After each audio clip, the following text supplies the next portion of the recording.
सुप्रभात बच्चों। आज की कक्षा में हम लोग वाक्य विचार से संबंधित जो पिछली कक्षा में हम लोगों ने दोहराव का काम किया था, आज हम पुनः उसी को आगे बढ़ाने का काम करेंगे। पिछली कक्षा में हम लोगों ने वाक्य की परिभाषा के विषय में पढ़ा था और वाक्य के जो अंग होते हैं, मुख्य दो अंग होते हैं, उद्देश्य और विधेय। हम इसकी चर्चा हमने किया था, तो थोड़ा सा हम उसको दोहरा देते हैं। वाक्य की को परिभाषित करते हुए हमने आपको बताया था कि शब्दों के सार्थक मेल को वाक्य कहते हैं। ये वाक्य की परिभाषा है और इसी क्रम में हमने आपको बताया था कि उदाहरण के तौर पर मान लीजिए कि राम घर जाता है, तो यह एक वाक्य इसलिए कहलाता है क्योंकि इसमें जो प्रयोग किए गए जितने भी शब्द हैं सभी एक समूह में है, एक निश्चित क्रम में है और उसका एक निश्चित अर्थ निकलता है। हमने इसको बताया था, है ना। और इन्हीं शब्दों को, इस वाक्य के जो शब्द हैं, उन्हीं शब्दों को जब स्थान बदल दिया गया, परिवर्तित कर दिया गया, तो हम उन्हें वाक्य नहीं कहेंगे क्योंकि वे जो है एक निश्चित क्रम में नहीं है और उसका एक निश्चित अर्थ नहीं निकलता है। हमने उदाहरण के माध्यम से आपको पिछली कक्षा में बताया था और इसी के आगे हमने आपको बताया था कि वाक्य के मुख्यतः दो अंग होते हैं, उद्देश्य और विधेय। और उद्देश्य के विषय में हमने आपको कहा था कि वाक्य का वह हिस्सा या वाक्य का वह अंग जिसके विषय में कुछ कहा जाता है ना। तो जब भी कोई वाक्य हमारे सामने में आता है और हम यह प्रश्न करें कि इस वाक्य में किसके विषय में कुछ कहा गया, तो जो उत्तर हमें प्राप्त होता है वही उत्तर उद्देश्य कहलाता है। उद्देश्य का दूसरा रूप हम कर्ता के रूप में कह सकते हैं क्योंकि उद्देश्य में जो भी शब्द होते हैं वह कर्ता का ही रूप होता है क्योंकि वही काम करता है। जैसा कि हमने उदाहरण के तौर पर बताया था कि राम घर जाता है, यह यदि एक वाक्य है तो इस वाक्य में यदि हम इस वाक्य के लिए यदि हम एक प्रश्न पूछते हैं कि कौन घर जाता है, तो हमें उत्तर मिलता है राम। तो यहाँ पर काम करने वाला राम ही है और यही राम जो है उद्देश्य भी कहलाता है और यही राम जो है शब्द जो है वह कर्ता भी होता है। तो उद्देश्य जो है वह कर्ता का रूप होता है। ऐसा ही हमने आपको आगे बताया था विधेय के विषय में कि वाक्य का वह हिस्सा जिसके अंतर्गत यह बताया जाए कि उद्देश्य के विषय में क्या कहा जाता है या उद्देश्य के विषय में क्या कहा गया, यानी दूसरे अर्थ में हम ले तो कर्ता के विषय में क्या कहा गया, तो जो कुछ कहा गया बस वही जो है विधेय का हिस्सा होता है। ऐसे हम इस अर्थ में भी ले सकते हैं कि उद्देश्य को छोड़कर या उद्देश्य को छांट दे तो शेष जितने भी शब्द बचते हैं सारे के सारे जो है विधेय के अंतर्गत आता है। उदाहरण के लिए जैसे कि हमने कहा कि राम घर जाता है, तो इस वाक्य में उद्देश्य के रूप में जो है वह राम है और जो शेष तीन शब्द बचते हैं घर जाता है, ये जो है घर जाता है तीन शब्द का जो हिस्सा है वह हिस्सा विधेय कहलाता है। तो ये था वाक्य के मुख्य दो अंग जिसको कि हमने पिछली कक्षा में पढ़ा था। आज हम उसी के आगे हम जो है इसको पढ़ेंगे, वाक्य के भेद की। तो प्रश्न उठता है कि वाक्य के कितने भेद होते हैं। तो वाक्य के भेद जिस प्रकार से हमने शब्द के विषय में आपको बताया था कि शब्द के कितने भेद होते हैं, प्रश्न तो ऐसा ही सीधा होता है, लेकिन इसका उत्तर हम सीधा नहीं देते हैं कि वाक्य के दो भेद होते हैं, वाक्य के तीन भेद होते हैं या वाक्य के चार भेद होते हैं, ऐसा हम नहीं देते हैं। हम इस प्रश्न के उत्तर के रूप में कहते हैं कि वाक्य के भेदों को विभिन्न आधारों पर बांटा गया है।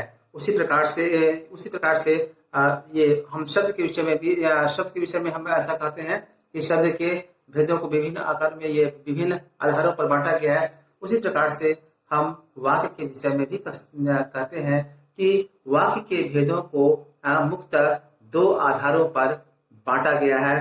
पहला आधार है रचना के आधार पर वाक्य के भेद, और दूसरा जो है वह है अर्थ के आधार पर वाक्य के भेद। तो वाक्य के भेद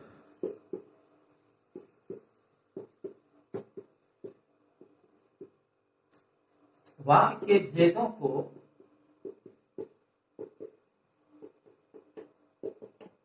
दो आधारों पर बांटा गया है।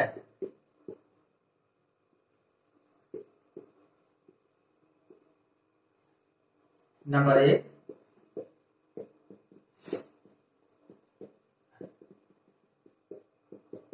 रचना के आधार पर, और नंबर 2, अर्थ के आधार पर।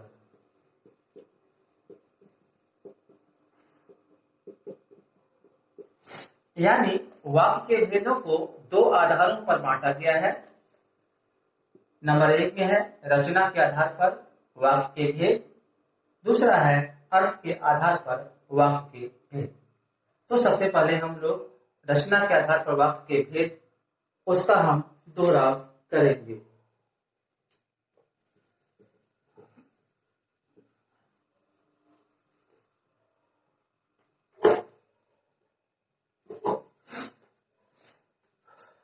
नंबर 1,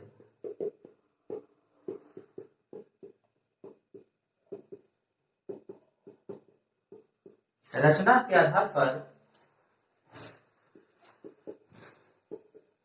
वाक्य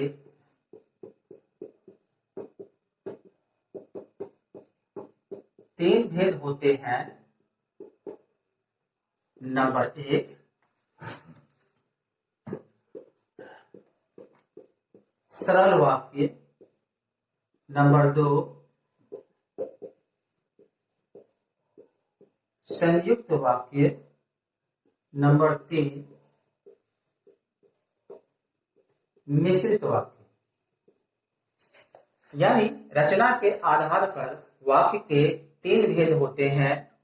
नंबर 1, सरल वाक्य। नंबर 2, संयुक्त वाक्य, और नंबर 3, मिश्रित वाक्य। तो अब हम जो इसका जो ये तीन भेद है, इन तीनों भेदों को बारी बारी से हम अध्ययन करेंगे।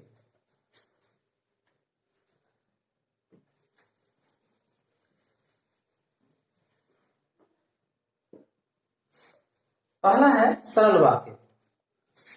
और सरल वाक्य के को परिभाषित करते हुए कहा गया है कि जिन वाक्यों में एक विधेय होता है, उन्हें सरल वाक्य कहते हैं। यानी सामान्य तौर पर यदि हम यह कहें कि ऐसे वाक्य जिसमें एक मुख्य रूप से जो है सो एक कर्ता और एक क्रिया यदि है, तो उसे हम सरल वाक्य कहते हैं। इस प्रकार के वाक्य में किसी भी प्रकार की जो तकनीकी जो बातें होती है वो इस पर लागू नहीं होती है ना। तो ऐसे वाक्यों को ही सरल वाक्य कहते हैं। जैसे उदाहरण के लिए है, मीना नाच रही है, अजय और आनंद विद्यालय गए, माँ ने खाना बनाया, हलवाई ने मिठाई बनाई। ये सब कुछ जो है सो सरल वाक्य है, जिन्हें हम लोग साधारण वाक्य भी कहते हैं, है ना, जिसमें किसी भी प्रकार की कोई तकनीकी बातें बिल्कुल ही नहीं होती। इसका दूसरा जो है वह है संयुक्त वाक्य।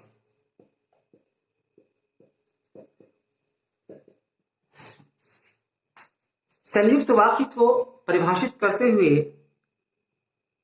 कहा गया है कि जिस वाक्य में दो या दो से अधिक सरल वाक्यों को समुच्चय बोधक द्वारा जोड़ा जाए उसे संयुक्त वाक्य कहते हैं। ऐसे भी हम शाब्दिक तौर पर इसका अर्थ समझें तो बिल्कुल ही अर्थ स्पष्ट होता है। संयुक्त का मतलब होता है जोड़, यानी, और जब भी जोड़ की बात आती है तो कम से कम उसमें दो तथ्यों का होना जरूरी होता है। तो इन्हीं आधारों पर जो है संयुक्त वाक्य के विषय में भी कहा गया है कि कम से कम दो सरल वाक्यों को जब समुच्चय बोधक जो शब्द है उसके द्वारा यदि जोड़ा जाता है, तो जोड़ करके जब एक बनाया जाता है तो एक वाक्य बनता है, तो उसे ही हम संयुक्त वाक्य कहते हैं। अब यहाँ पर जो है सो एक बिंदु पर हम थोड़ा सा यहाँ पर चर्चा करते हैं, और वह है समुच्चय बोधक शब्द, है ना, जो शब्द वाक्यों को जोड़ेगा। तो हमें सबसे पहले ये समझ लेना कि ये है क्या। तो ऐसे शब्द जो दो या दो से अधिक शब्दों या वाक्यों को आपस में जोड़ता है, उसे ही समुच्चय बोधक अव्यय या समुच्चय बोधक शब्द कहते हैं। और ये समुच्चय बोधक जो शब्द है वो अविकारी शब्द के अंतर्गत आता है, जिसकी चर्चा हमने पहले भी किया है जब हम लोगों ने शब्द को पढ़ा था, शब्द के भेदों को पढ़ा था। जैसे है और, किंतु, लेकिन, परंतु, इसलिए, यद्यपि, जो, सो, है ना, तथापि, ये सब जो है सो समुच्चय बोधक शब्द कहलाते हैं। तो इसके उदाहरण के तौर पर जो है सो दिया गया है, माताजी घर आई और खाना बनाया। अब इस वाक्य में हम देखें तो दो वाक्य है, सरल वाक्य है, माताजी घर आई, और दूसरा वाक्य जो है वह है माताजी ने खाना बनाया। इन दोनों वाक्यों को जो है सो जोड़ने वाला शब्द है और यही समुच्चय बोधक शब्द है। और अब यहाँ पर जो है एक नियम को हम लोगों को थोड़ा सा और भी जानना यह जरूरी इसलिए हो जाता है क्योंकि व्याकरण के नियम के अनुसार जब दो सरल वाक्यों को आपस में जोड़ा जाता है और उसका कर्ता यदि एक ही होता है यानी समान होता है, तो पहला जो प्रथम वाक्य है उसका कर्ता रह जाता है और दूसरा जो वाक्य का कर्ता जो है वह गौण हो जाता है। तो इन्हीं नियमों के तहत जो है यहाँ हम देख रहे हैं कि माता जी घर आई और खाना बनाया। तो खाना किसने बनाया? माता जी ने बनाया। तो दूसरा वाक्य है माता ने खाना बनाया। तो इन दोनों को जब जोड़ा गया और शब्द के साथ जो है तो वाक्य बना हमारा माता जी घर आई और खाना बनाया। यह है संयुक्त वाक्य। इसी प्रकार से है दूसरा है मामा जी जयपुर गए पर रात को ही लौट आए।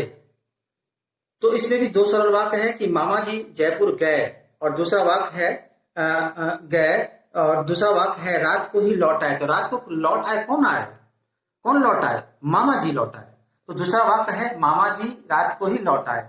इन दोनों वाक्यों को जो है पर शब्द से जो है जोड़कर बनाया गया है। मामा जी जयपुर गए पर रात को ही लौट आए।